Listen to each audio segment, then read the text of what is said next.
La plus grande peur de Trump est devenue réalité. La guerre avec l'Iran transforme l'Amérique en bombe politique. Washington, 2h17 du matin. La Maison-Blanche était encore éclairée malgré l'heure tardive.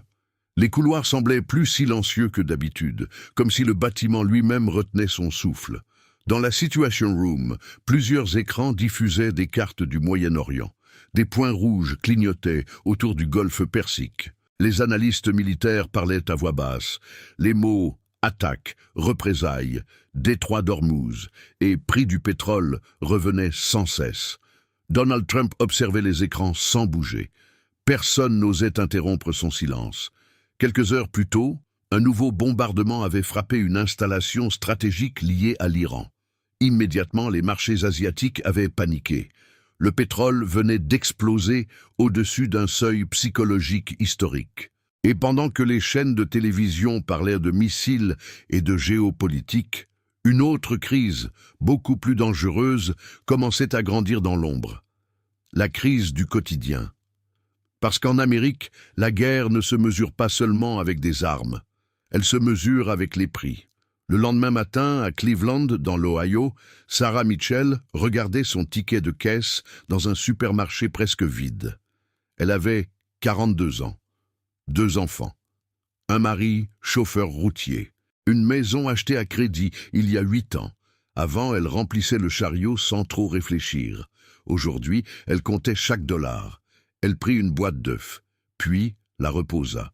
Elle fixa le prix de la viande quelques secondes avant de murmurer « C'est impossible ».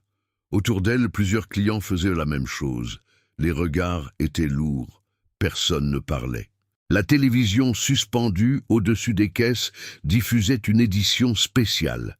Les tensions avec l'Iran provoquent une flambée mondiale du pétrole. Sarah leva les yeux vers l'écran. Puis elle regarda ses enfants. Et pour la première fois depuis longtemps, elle sentit la peur.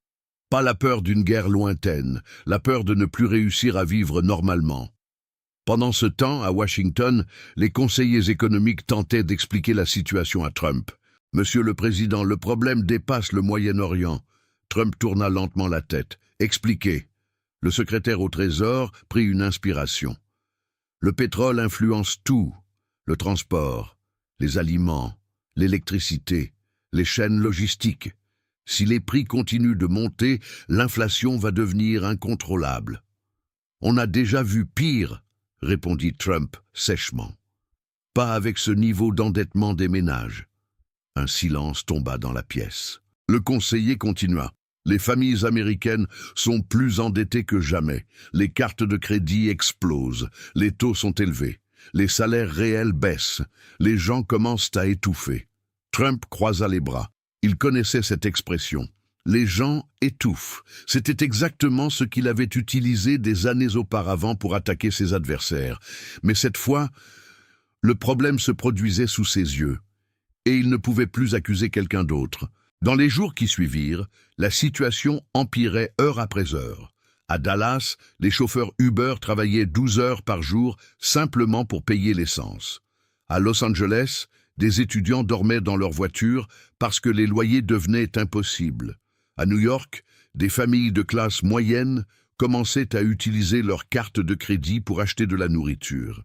Les chiffres devenaient terrifiants. 18,8 trillions de dollars de dettes familiales. Des retards de paiement au plus haut niveau depuis des années. Des prix alimentaires qui grimpaient sans arrêt. Et surtout, une colère silencieuse qui se propageait partout. Les médias traditionnels tentaient encore de rassurer la population. Ils parlaient d'ajustement temporaire, mais les Américains ne croyaient plus aux mots, ils croyaient à leurs factures. Et leurs factures leur disaient que quelque chose était en train de casser. Une semaine plus tard, Trump participa à une réunion confidentielle avec plusieurs grands donateurs républicains. L'ambiance était tendue. Un milliardaire du Texas prit la parole. Donald. Les marchés commencent à paniquer. Trump répondit immédiatement. Les marchés paniquent toujours. Non, pas comme ça. Le milliardaire posa une tablette sur la table. Des graphiques rouges apparaissaient partout. Énergie, transport, consommation, confiance des ménages. Tout plongeait. Si les consommateurs arrêtent de dépenser, dit l'homme, l'économie entière ralentira. Un autre ajouta, et si l'économie ralentit pendant une guerre, politiquement, c'est un désastre. Trump resta silencieux. Il détestait ce mot, désastre. Parce qu'au fond de lui, il commençait à comprendre quelque chose de terrible. Le problème n'était plus militaire. Le problème était psychologique. L'Amérique perdait confiance. Et lorsqu'une société perd confiance, tout devient fragile. Quelques jours plus tard, une vidéo devint virale sur les réseaux sociaux. On y voyait un ancien ouvrier de Pennsylvanie devant une station-service. Il regardait les prix affichés sur la pompe avant de rire nerveusement. Puis il disait face caméra « On nous parle de patriotisme pendant qu'on choisit entre l'essence et la nourriture ». La vidéo explosa. Des millions de vues, des millions de commentaires. Et surtout, des millions de personnes qui pensaient exactement la même chose. Dans les États clés, les sondages commencèrent à changer. L'écart se réduisait. Les indépendants devenaient nerveux. Même certains électeurs conservateurs commençaient à douter. Fox News tenta de défendre l'administration en accusant l'Iran. CNN accusait Trump. MSNBC parlait de chaos économique. Mais dans les cuisines américaines, les gens ne regardaient plus vraiment les chaînes politiques. Ils ouvraient leurs applications bancaires. Et les chiffres leur faisaient peur.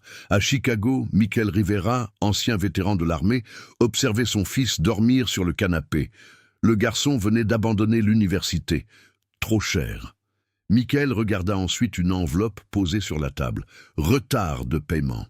Il ferma les yeux quelques secondes. Puis il murmura « On a servi ce pays pour ça ?» Sa femme ne répondit rien, parce qu'elle pensait exactement la même chose. Pendant ce temps, le Moyen-Orient devenait de plus en plus instable. Des pétroliers traversaient le golfe Persique sous escorte militaire. Des analystes parlaient ouvertement du risque d'une guerre régionale totale. Les marchés internationaux entraient dans une phase de panique froide. L'Europe craignait une crise énergétique. La Chine observait chaque mouvement américain avec attention. La Russie profitait du chaos pour augmenter ses exportations. Et au milieu de tout cela, la Maison-Blanche semblait perdre le contrôle du récit. Trump tenta alors de reprendre l'initiative. Lors d'un immense meeting en Floride, il monta sur scène sous les applaudissements. Les écrans géants affichaient « America will never surrender ». La foule criait, la musique vibrait. Trump leva le poing. « Nous allons protéger ce pays, nous allons écraser nos ennemis et nous allons rendre l'Amérique plus forte que jamais ». Tonnerre d'applaudissements. Mais cette fois, quelque chose avait changé. Même parmi ses partisans, certains applaudissaient avec moins de conviction. Parce qu'entre deux slogans, ils pensaient à leurs dettes, ils pensaient à leurs factures, ils pensaient à leur avenir. Et ce doute invisible était beaucoup plus dangereux qu'une manifestation, car une société peut supporter beaucoup de choses, mais elle ne supporte pas longtemps l'impression de travailler sans avancer. Les semaines passèrent. L'essence continua de monter. Les prix alimentaires aussi. Les réseaux sociaux se remplirent de vidéos montrant des Américains incapables de payer leurs courses. Une phrase revenait partout. La classe moyenne est en train de mourir. Et dans certains cercles économiques, une idée encore plus inquiétante commençait à circuler.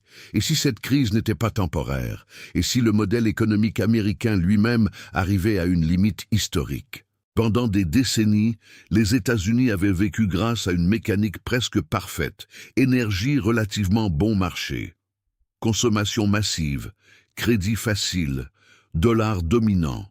Mais maintenant, les fissures devenaient visibles. L'endettement était devenu gigantesque, les inégalités explosaient, l'automatisation avançait rapidement, l'intelligence artificielle menaçait des millions d'emplois administratifs. Et la guerre avec l'Iran venait ajouter du feu sur un système déjà fragile. Certains analystes commencèrent même à parler du mot interdit. Stagflation. Le pire scénario possible. Inflation élevée, Croissance faible, population frustrée, polarisation politique extrême. Dans un bureau sombre de Manhattan, un gestionnaire de fonds regardait les marchés s'effondrer lentement. Son assistant demanda « Vous pensez que ça va empirer ?» L'homme répondit sans quitter les écrans « Je pense qu'on entre dans une nouvelle époque. » Une crise? Non, quelque chose de plus grand. Il prit une pause, puis ajouta « Une transformation ». Parce qu'au fond, tout le monde sentait la même chose. Cette crise dépassait Trump, elle dépassait l'Iran, elle dépassait même l'élection. Quelque chose de beaucoup plus profond était en train de changer dans la société américaine. Le vieux rêve américain commençait à perdre sa magie. Et lorsqu'un peuple cesse de croire au futur, les conséquences deviennent imprévisibles. Un soir, Trump resta seul dans le bureau ovale après une réunion particulièrement difficile. La pièce était silencieuse. Il regarda les portraits des anciens présidents accrochés au mur. Puis les écrans montrant encore une fois les marchés, les tensions militaires, les prix du pétrole. Enfin, il se leva lentement et regarda par la fenêtre. Washington brillait dans la nuit. Mais cette lumière ne le rassurait plus, parce qu'il comprenait enfin la vérité que personne n'osait dire à voix haute. Le danger n'était pas seulement une guerre au Moyen-Orient. Le danger, c'était une population américaine qui commençait à perdre patience. Et lorsqu'un peuple perd patience, même les empires peuvent trembler. Dehors, quelque part dans les rues de la capitale, des sirènes résonnaient au loin. À des milliers de kilomètres, des navires militaires avançaient vers le golfe Persique.